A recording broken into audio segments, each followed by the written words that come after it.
Bonjour, c'est Gilles du site boursicoté.com. Voici l'analyse technique du CAC 40 pour cette journée du jeudi 27 février 2014.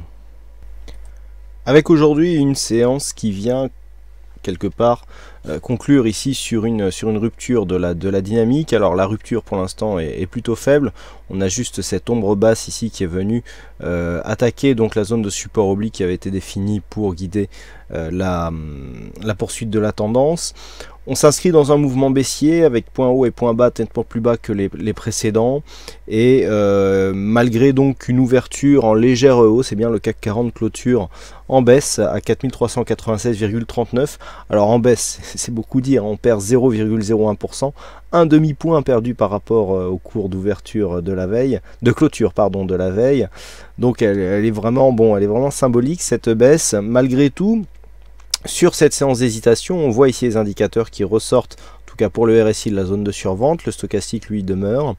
Le MACD bien confirme son biais baissier, donc de retournement. Et chose importante, nous avons des volumes qui commencent à monter sur une phase alors qui est baissière, mais nous avons vu qu'il ne s'agissait que d'un demi-point, mais surtout sur une séance d'hésitation, donc une rotation au sein des portefeuilles qui ont vu les cours s'équilibrer. On a beaucoup vendu en première partie de séance, on a racheté en deuxième partie. Cela peut créer un changement de tendance et donc impulser un mouvement de consolidation qui plus est renforcé par des éléments techniques. Du point de vue de la volatilité, ça monte un petit peu, donc ça favoriserait aussi le début d'une consolidation. Alors pour l'instant, il n'y a que de petits éléments, il n'y a que des signaux d'affaiblissement relativement faibles pour venir étayer cette possibilité d'une consolidation.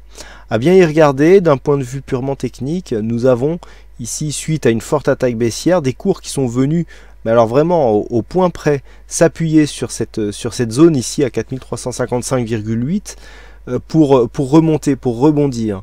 Cette zone est très importante. Pourquoi ? Si nous élargissons un petit peu le graphe, eh bien nous pouvons voir que cette zone était précédemment une zone de point haut significative, notamment sur cette zone ici et presque ici sur cette zone et celle-ci. Donc il est intéressant de voir que les cours ici sur ce mouvement baissier sont venus se loger, c'est presque au point près, hein, sur cette zone. Ce n'est pas anodin. Nous avons donc une cassure ici. Alors pour revenir donc à cette cassure, une fois qu'on a bien remarqué ici que c'était une zone de point haut, moyen terme, nous avions ici cassé cette zone ici suite à cette bougie très puissante après l'ouverture d'un gap haussier qui avait été comblé et suite auquel il y avait eu un retour de la dynamique haussière. Quelque part, on est venu ici confirmer le fait que cette zone était passer de résistance à support, puisqu'on a déjà testé cette zone comme un support sur cette bougie du 21 février. Ensuite, on vient marquer un nouveau plus haut, et tout de suite, on revient tester cette zone. Donc là, pour l'instant, même si la dynamique semble faiblir du point de vue de cette orientation ici qui nous est donnée par le support, d'un point de vue technique, on ne vient que valider la présence d'un point haut comme un nouveau point bas. Une résistance qui se transforme en support, cela n'arrive que lors des tendances haussières. Donc pour l'instant, on a des indicateurs effectivement qui nous donnent des signaux d'affaiblissement. On a vu qu'il n'y avait pas encore de retournement et de signaux de retournement forts, puisque cette zone de support ici a été attaquée mais a été réintégrée. Nous n'avons pas cassé le retracement des 23,6% de Fibonacci qui nous aurait vraiment donné un signal de consolidation fort. Voilà, on a une petite faiblesse, on est venu ici, on est venu tester une ancienne zone de point haut comme un nouveau point bas, et puis on est remonté. Pour l'instant, il n'y a pas trop de casse. Par contre, effectivement, du point de vue de la dynamique d'une continuité haussière, il semblerait qu'on soit un petit peu en panne de carburant pour monter de nouveau plus haut, et donc inscrire donc des plus hauts supérieurs. Donc dans cette optique, on va définir ici une zone d'évolution de sortie de tendance, mais pas pour un retournement, puisqu'on a vu ici que suite à une baisse, eh bien, il y avait des acheteurs qui étaient revenus se positionner sur le marché pour le faire remonter, mais plutôt sur une sortie neutre.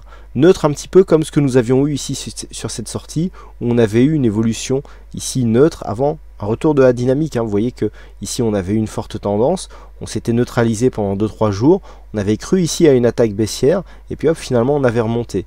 C'est pas parce que on sort d'une dynamique, qu'on l'inverse forcément, et c'est tout à fait ce qui peut être possible sur ce cas-là. Hein. Donc nous allons ici définir une zone de range entre 4355 et 4420 points. Tant que les cours ici se situent dans cette zone, nous ne sommes que dans une phase de sortie de dynamique. Pas encore de phase de retournement. Il faudra pour cela casser cette zone des 4340 points qui correspond au retracement des 23,6% de Fibonacci.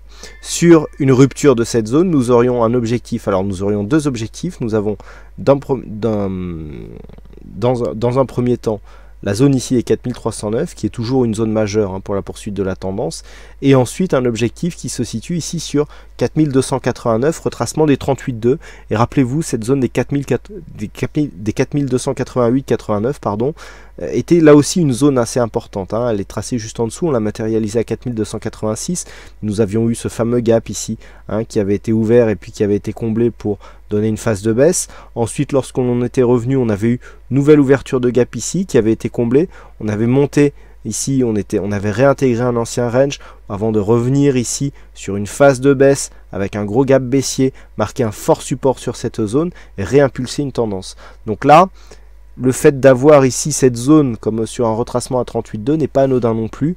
Donc sur une rupture de ces 23,6, deux objectifs, 4309 ici et 4289,86 points. C'est une zone ici de 3 points que nous avons qui fait figure d'objectif en cas de consolidation. Donc au-dessus des 4355 points, on neutralise la tendance et par contre on la réactive sur une cassure haussière des 4425 points. Voilà donc ce que l'on peut dire sur cette analyse technique du CAC 40. Donc écoutez, il ne me reste plus qu'à vous souhaiter à toutes et à tous une bonne soirée, bonne chance dans vos prochains trades. Comme vous avez pu le constater, il y a une nouvelle rubrique hein, qui a vu le jour aujourd'hui avec notamment un analyste bien connu, il s'agit d'Alexandre Baradez qui nous proposera de temps en temps, dans un premier temps ça sera une fois par semaine en attendant de voir un petit peu le ressenti des membres, mais qui nous proposera donc sa vision des choses, donc Alexandre Baradez en direct de d'IG Market, qui nous proposera une fois par semaine donc une analyse technique sur le site boursicoté.com. J'espère que cela vous intéressera, c'est toujours intéressant d'avoir plusieurs point de vue pour essayer de se faire une idée de ce que pourront nous donner les marchés. Et puis sinon aujourd'hui donc il y avait un fixing, c'est Sophie78 qui gagne aujourd'hui, donc bravo à toi Sophie. Et puis quant à moi il ne me reste plus qu'à vous souhaiter à toutes et à tous une bonne soirée, bonne chance dans vos prochains trades et on se retrouve donc dès demain pour d'autres analyses techniques en vidéo. Voilà, bonne soirée à tous et à demain sur boursicoté.com.